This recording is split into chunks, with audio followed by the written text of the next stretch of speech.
नमस्कार विद्यार्थी मित्रांनो, इयत्ता 7वीच्या सर्व विद्यार्थी मित्रांचं आपल्या युट्यूब चॅनलवर पुनश्च एकदा सहर्ष स्वागत आहे। तर मुलांनो, परिमिती व क्षेत्रफळ या प्रकरणातील सराव संच 46 आपण बघत आहोत। या सराव संच 46 मधले पहिले 3 प्रश्न तुम्हाला पूर्वीच्या व्हिडिओमध्ये पाठवलेले आहेत। तर या व्हिडिओमध्ये आपल्याला प्रश्न 4था व प्रश्न 5वा हे 2 प्रश्न बघायचे आहेत बेटा। तर थोडासा मोठा प्रश्न वाटतंय, परंतु सोपा आहे, काही जास्त अवघड नाही, फक्त समजून घ्यायचं आणि त्यानुसार आपण शिकायचं। आयताकृती सभागृहाची लांबी 12 मीटर व रुंदी 6 मीटर आहे। आयताकृती सभागृह सांगितलेला आहे, त्याची लांबी सांगितली 12 मीटर आणि रुंदी सांगितली 6 मीटर। या खोलीत 30 सेमी बाजू असलेल्या चौरसाकृती फरशा बसवायच्या आहेत। तर संपूर्ण सभागृहात किती फरशा बसतील? या उदाहरणातील चौरसाकृती फरशा 15 सेमी बाजूच्या घेतल्या तर किती फरशा लागतील? तर मुलांनो, इथं अगोदर आपल्याला काय करावं लागते? आयताकृती सभागृहाची लांबी सांगितलेली आहे आणि रुंदी सांगितलेली आहे। मग त्या सभागृहाचा अगोदर लांबी आणि रुंदी सांगितल्यानंतर आपण काय काढून घ्यायचं? क्षेत्रफळ काढून घ्यायचं बेटा। आणि क्षेत्रफळ काढल्यानंतर आपल्याला काय कळतं? पुढची बाब काय सांगितली? या खोलीत 30 सेमी बाजू असलेल्या चौरसाकृती फरशा बसवायच्या। म्हणजे चौरसाकृती म्हणजे काय बेटा? इकडची बाजू लांबी सुद्धा 30 सेंटीमीटर आणि रुंदी सुद्धा 30 सेंटीमीटर अशा प्रकारच्या चौरसाकृती फरशा त्या पूर्ण सभागृहामध्ये बसवायच्या आहेत। म्हणजे हे पूर्ण सभागृह आहे समजा। मग इथं फरशा अशा एकाला एक लागून आपण अशा फरशा बसवायच्या समजा 30 सेंटीमीटर बाय 30 सेंटीमीटर लांबीच्या। मग आता ह्या फरशा किती बसतील असं विचारलेलं आहे। अशा प्रकारच्या फरशा त्या एकूण ह्या पूर्ण सभागृहामध्ये किती फरशा बसतील असं सांगितलेलं आहे। मग फरशा किती बसतील बेटा? या पूर्ण सभागृहाचं क्षेत्रफळ भागिले फरशीचं क्षेत्रफळ जर केलं तर आपल्याला या सभागृहामध्ये किती फरशा बसतील हे आपल्याला सांगता येते। ह्या पूर्ण समजा इथं हा आयताकृती सभागृह आहे, हा पूर्ण इथून समजा इथून असा पकडला आपण, इथून असा जर गृहीत धरला तर इथपर्यंत जर आपण समजा गृहीत धरला तर पूर्ण ह्या आयताकृती सभागृहामध्ये अशा प्रकारच्या किती फरशा बसतील हे जर काढायचं असेल तर काय करावं होते? ह्या पूर्ण आयताकृती सभागृहाचं क्षेत्रफळ भागिले एका फरशीचं क्षेत्रफळ काढायचं आणि ह्या एका फरशीच्या क्षेत्रफळाला काय करायचं? मग या एकूण आयताकृती सभागृहाच्या क्षेत्रफळाला भागायचं आहे। अतिशय सोपी बाब आहे, साधी बाब आहे, तुम्हाला सर्वांना निश्चितपणे जमेल, यात काही शंका नाही। तर मुलांनो, आता आपण अगोदर आयताकृती सभागृहाचं क्षेत्रफळ काढून घेऊयात लांबी गुणिले रुंदी या सूत्रानुसार। आयताकृती सभागृहाचे क्षेत्रफळ, त्याच्या अगोदर अजून एक मुद्दा आहे बेटा। इथं आयताकृती सभागृहाची लांबी 12 मीटर सांगितली आणि फरशीची लांबी काय सांगितली? 30 सेमी बाजू असलेल्या। इथं दोघांचंही एकक कसं असलं पाहिजे बेटा? समान असलं पाहिजे, सारखं असलं पाहिजे, म्हणजे त्या क्षेत्रफळाची तुलना करणं आपल्याला सोपं जाईल, जमेल। एकाचं एकक मीटर मध्ये आणि एकाचं एकक सेंटीमीटर मध्ये, म्हणजे त्यांचं आपल्याला योग्य उत्तर काढता येणार नाही, त्यांचं गुणोत्तर व्यवस्थित काढता येणार नाही आणि हे उत्तर आपल्याला चुकून जाईल। मग या लांबीला काय करायचं? आपण सेंटीमीटर मध्ये करून घेऊयात, म्हणजेच आपल्याला या फरशीचं क्षेत्रफळ आणि या आयताकृती सभागृहाचं क्षेत्रफळ हे व्यवस्थित दोन्ही एकाच एककामध्ये काढता येते। आयताकृती सभागृहाची लांबी लिहूयात अगोदर।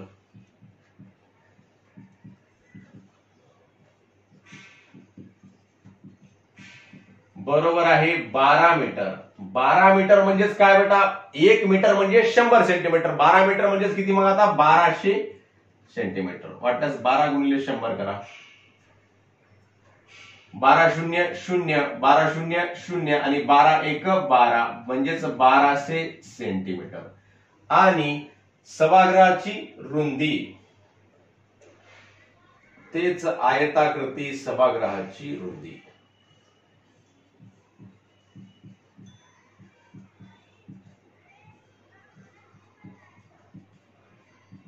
बरोबर आहे, किती सांगितली मुलांनो? 6 मीटर सांगितली। 6 मीटर म्हणजेच 6 गुणिले 100 बरोबर आहे 600 सेंटीमीटर। 600 सेंटीमीटर।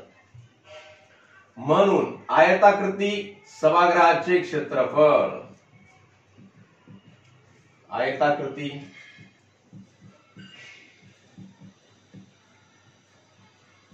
सभागृहाचे क्षेत्रफळ बरोबर आहे लांबी गुणिले रुंदी।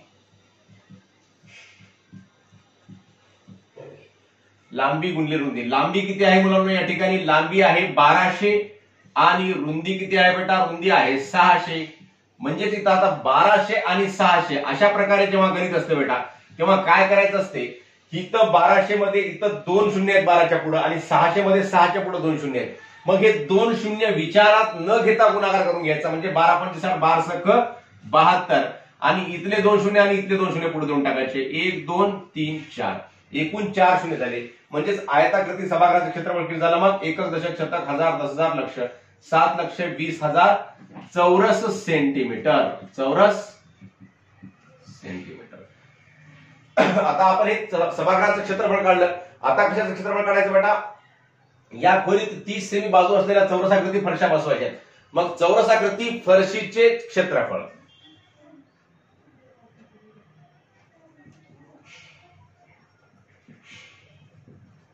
चौरसाकृती फरशीचे क्षेत्रफळ बरोबर आहे. चौरसाकृती म्हणल्यानंतर काय असते मुलांनो? चौरसाचे क्षेत्रफळ काय आहे? सूत्र बाजू गुणिले बाजू म्हणजेच बाजूचा वर्ग. हे चौरसाच्या क्षेत्रफळाचं सूत्र आहे बेटा. बाजूचा वर्ग म्हणा किंवा बाजू गुणिले बाजू म्हणा. म्हणजेच बाजू किती सांगितली बेटा? 30 सांगितलेली आहे. म्हणजेच 30चा वर्ग. मग 30चा वर्ग किती आहे बेटा? 30चा वर्ग आहे 900.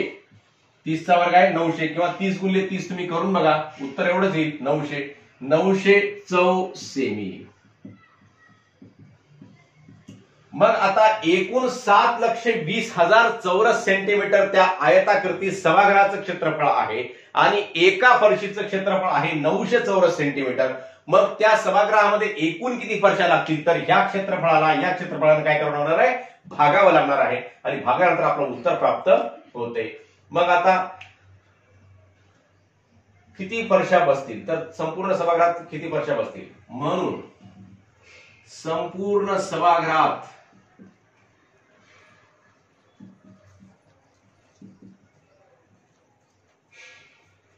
लागणाऱ्या फरशांची संख्या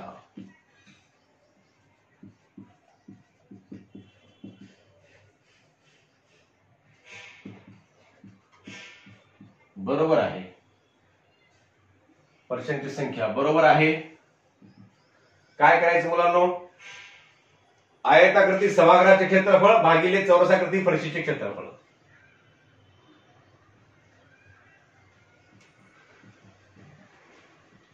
आयताकृती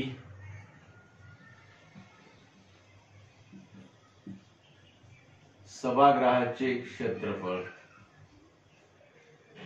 भागिले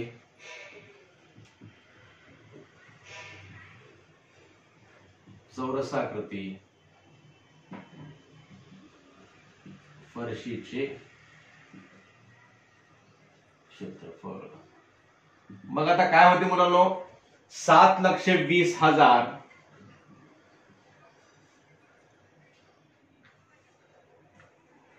छेद 900. मग आता हे 2 शून्य करतात, हे 2 शून्य करतात. 9 9 वरच्या संख्येला भागलं. 9 1 9 आणि 9 8 72 आणि पुढचे 2 शून्य जशाला तसे 0 0 बरोबर किती? मग आता 800 आलेलं आहे. 800 हे उत्तर आलेलं आहे बेटा. याचं उत्तर किती आलं? 800. मग संपूर्ण सभागृहात लागणाऱ्या फरशांची संख्या बरोबर किती? 800 आहे. तर संपूर्ण सभागृहात किती फरशा लागतील? म्हणून संपूर्ण सभागृहात 800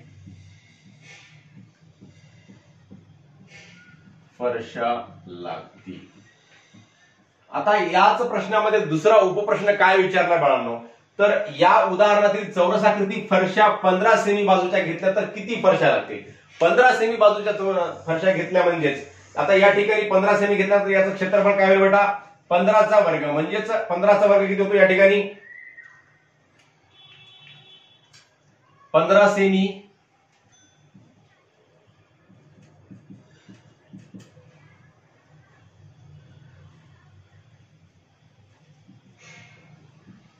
बाजूच्या फरशीचे क्षेत्रफळ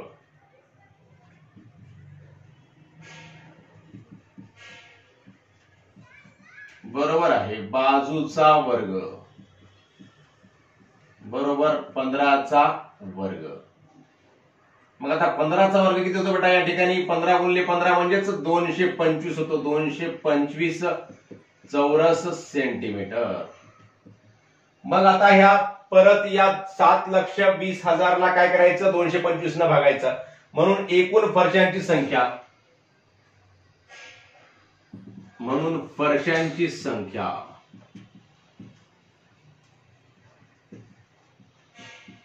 बरोबर हे सूत्र आयताकृती सभागृहाचे क्षेत्रफळ भागिले चौरसाकृती फरशीचे क्षेत्रफळ. आणि या सूत्रानुसार किंमत जर ठेवली तर हे 7,20,000 जसं राहते 7,20,000 आणि छेद फरशीचे क्षेत्रफळ किती आहे बेटा 225 आहे. मग आता 225 ला याला भागलं तर कितीचा भाग होतो दोन्ही संख्येला 5 न भाग होतो. 5 चोक 20 किती उरले 2 उरले आणि परत 5 5 25 वर सुद्धा 5 न भागा 5 1 5 5 1 5 2 उरले 5 चोक 20 परत 2 उरले 5 चोक 20 आणि परत पुढचे 3 शून्य तसे पुढचे.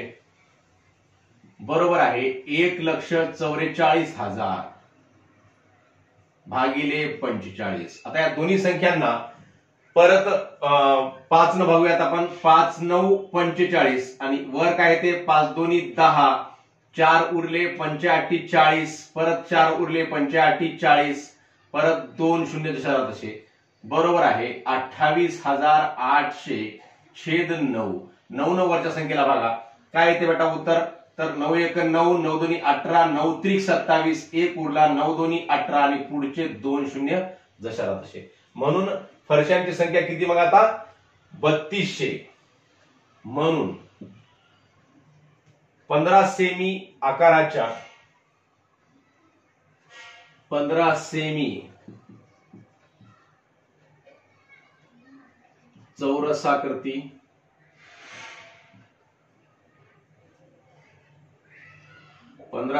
बाजू असणाऱ्या चौरसाकृती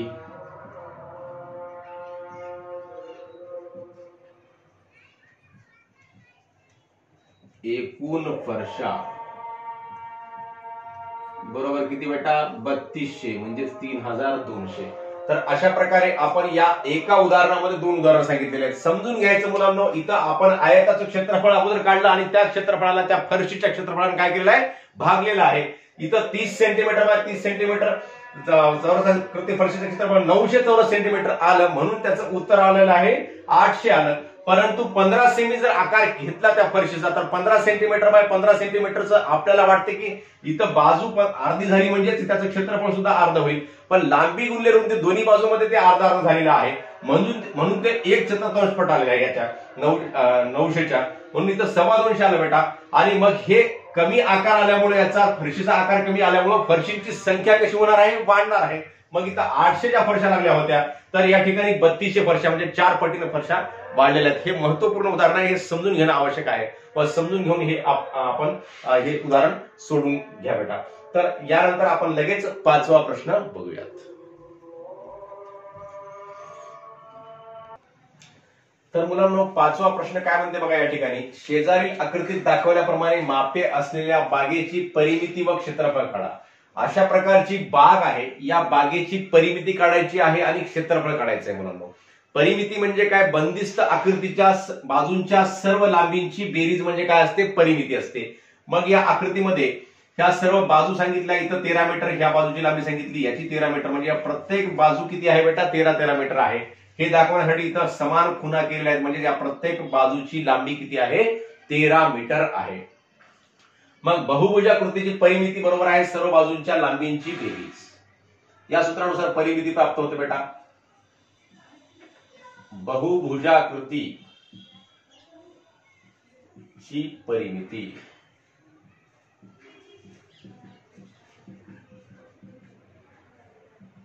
बरोबर आहे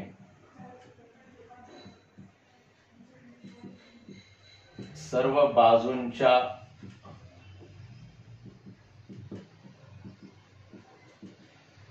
लांबीची बेरीज. आता मुलांना या ठिकाणी एकूण बाजू किती आहेत बघा बरं मोजा बरं 1 2 3 4 5 6 7 8 9 10 11 आणि 12 बाजू आहे तर 13 मीटरच्या.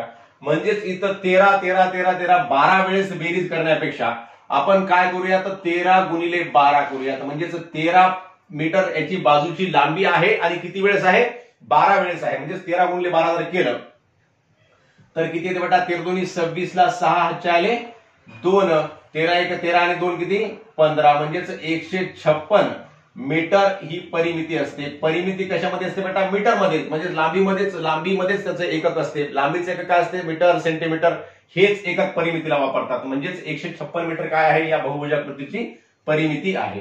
तर आता या बहुभुजाकृती बागेची आपल्याला काय काढायचं आहे क्षेत्रफळ काढायचं आहे. मग क्षेत्रफळ काढताना आपल्याला काय करावं लागणार या ठिकाणी. आता क्षेत्रफळ कसं काढायचं बाबा याचं. मग क्षेत्रफळ काढण्यासाठी आपल्याला काय करावं बेटा याच्यामध्ये 2 भाग करावे लागतील. 2 भाग म्हणजे कसे हे 13 मीटर बाजू सांगितली ही 13 सांगितली ही 13 सांगितली. मग इथून एक समजा आपण अशी रेष काल्पनिक रेष गृहीत धरली तर इथून इथपर्यंत म्हणजे या रेषेची लांबी सुद्धा किती होईल बेटा 13 मीटरच होईल. म्हणजे हे 13 मीटरचा इथं काय झाला चौरस तयार झाला आणि वर सुद्धा 13 मीटरचा चौरस तयार होतो बेटा. होतो का तर इथं अशा प्रकारे हे 13 मीटरचा चौरस तयार झाला. मग 13 मीटर बाजू असणाऱ्या चौरसाकृती भागाचे क्षेत्रफळ. आता या बहुभुजाकृती मधल्या 13 मीटर बाजू असणारा चौरसाकृती भाग याचा आपण क्षेत्रफळ काढत आहोत. 13 मीटर बाजू असणाऱ्या चौरसाकृती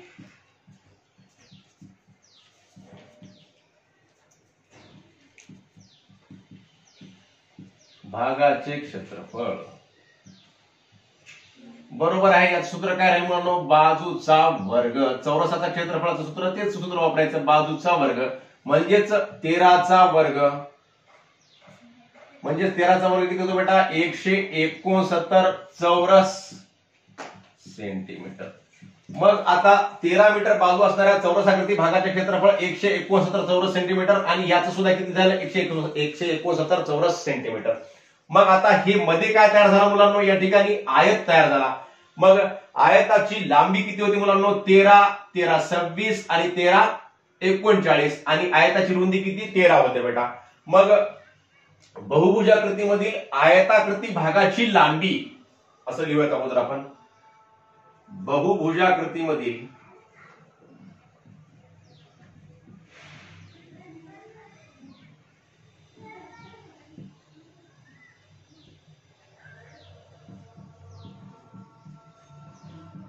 आयताकृती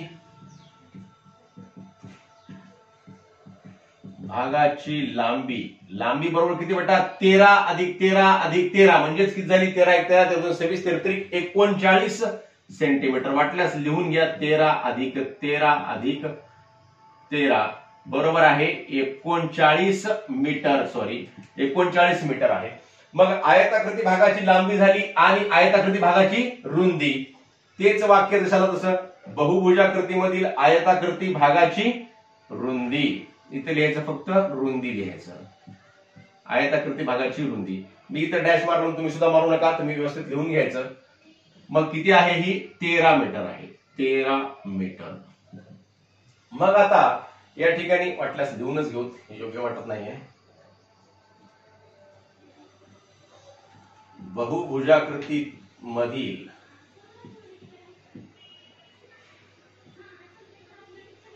आयताकृती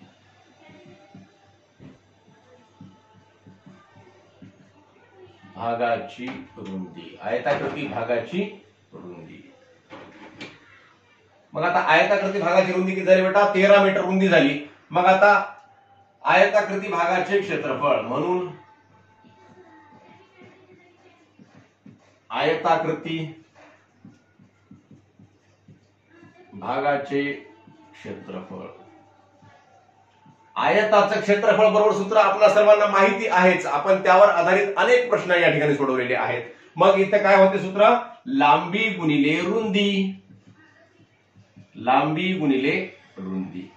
तर मुलांना आता लांबी आहे 39 मीटर आणि रुंदी आहे 13 मीटर, म्हणजेच 39 गुणिले 13 बरोबर आहे 13 × 13 13 26 33 39 13 52 13 65 63 78 63 91 83 104 117 ला 7 हातचे आले 11, मग 13 × 13 13 26 33 39 आणि 11 किती होतात बेटा, तर 50 होतात. 50 म्हणजेच 507 चौरस मीटर. मग आता मुलांनो या ठिकाणी इथं सुद्धा चौरस मीटर येईल, सॉरी इथं सेंटीमीटर केलं मी, चौरस मीटर आहे कारण मीटर मध्ये माप दिलेत सगळे. कारण हे काय आहे, आयताकृती बाग आहे. आयताकृती भागाचे म्हणण्यापेक्षा आयताकृती भागाचे म्हणा. मग एकूण 507 चौरस मीटर काय झालं, आयताकृती भागाचं क्षेत्रफळ झालं आणि चौरसाकृती भागाचं क्षेत्रफळ किती झालं बेटा, 169 चौरस मीटर.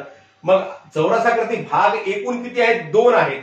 म्हणजे हा भाग आहे आणि हा भाग आहे, म्हणजे एकूण या पूर्ण आकृतीचे क्षेत्रफळ आपण तयार करताना काय करायचं, आयताकृती भागाचं क्षेत्रफळ अधिक चौरसाकृती भागाचं क्षेत्रफळ अधिक चौरसाकृती भागाचं क्षेत्रफळ असं करू शकतो, किंवा चौरसाकृती भागाचं क्षेत्रफळ गुणिले 2 करू शकतो, असंही करू शकतो.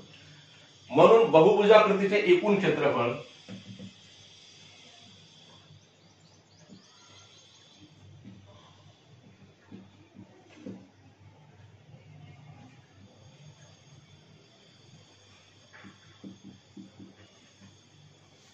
बरोबर आहे आयताकृती भागाचे क्षेत्रफळ, किंवा मग अगोदर आपण चौरसाकृती भाग काढला म्हणून चौरसाकृती लिहूयात, 2 गुणिले चौरसाकृती भागाचे क्षेत्रफळ,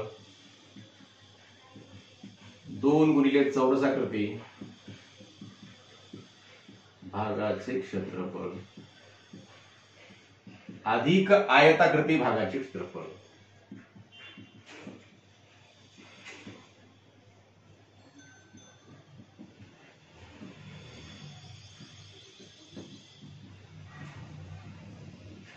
मग आता 2 गुणिले चौरसाकृती भागाचे क्षेत्रफळ म्हणजेच 2 गुणिले 169 अधिक 507 बरोबर आहे 169 ला 2 गुणा 92, 18 ला 8 हातचा ला 1 बेसक 12 आणि 1 13 ला 3 हातचा ला 1 1 2 आणि 1 3 338 अधिक 507 बरोबर किती येते बेटा, बरोबर येते 8 आणि 7 15 ला 5 हातचा ला 1 3 आणि 1 4 आणि 3 आणि 5 8 845 चौरस मीटर. चौरस मीटर.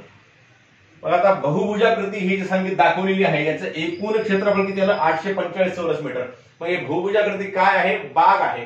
मापे असलेल्या बहुभुजाकृती बागेची परिमिती व क्षेत्रफळ आपण या ठिकाणी परिमिती काढलेली आहे. परिमिती म्हणजेच या बाजूंची बंदिस्त आकृतीच्या सर्व बाजूंच्या लांबींची बेरीज, आणि क्षेत्रफळ म्हणजे ह्या बंदिस्त आकृतीने व्यापलेली जागा, या आकृतीसाठी लागणारी जागा, व्यापलेली एकूण जागा याला म्हणतात क्षेत्रफळ. मग आपण क्षेत्रफळ सुद्धा या ठिकाणी काढलेलं आहे. म्हणून बहुभुजाकृती बागेचं एकूण क्षेत्रफळ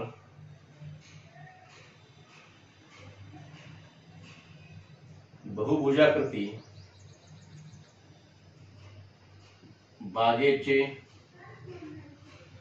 एकूण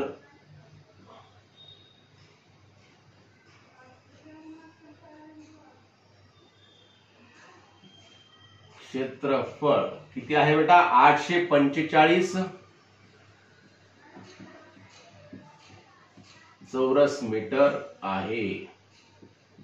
तर अशा प्रकारचे हे उदाहरण आहे. थोडंसं अवघड वाटते परंतु व्यवस्थित याचे टप्पे आपण पाडून घेतले. हे चौरसाकृती भाग, हा चौरसाकृती भाग आणि हा आयताकृती भाग, आणि या सर्व भागांचे आपण क्षेत्रफळ काढून या सगळ्यांची बेरीज केली आणि अशा प्रकारे आपण ह्या बहुभुजाकृती बागेचं एकूण क्षेत्रफळ काढलेलं आहे, परिमिती काढलेली आहे व हा सराव संच 46 आपण या ठिकाणी पूर्ण केलेला आहे. तुम्हा सर्वांना हा व्हिडिओ समजला असेल, आवडला असेल तर नक्की आपल्या मित्रांना शेअर करा व व्हिडिओवर लाईक व कमेंट सुद्धा अवश्य करा. धन्यवाद. जय गुरु.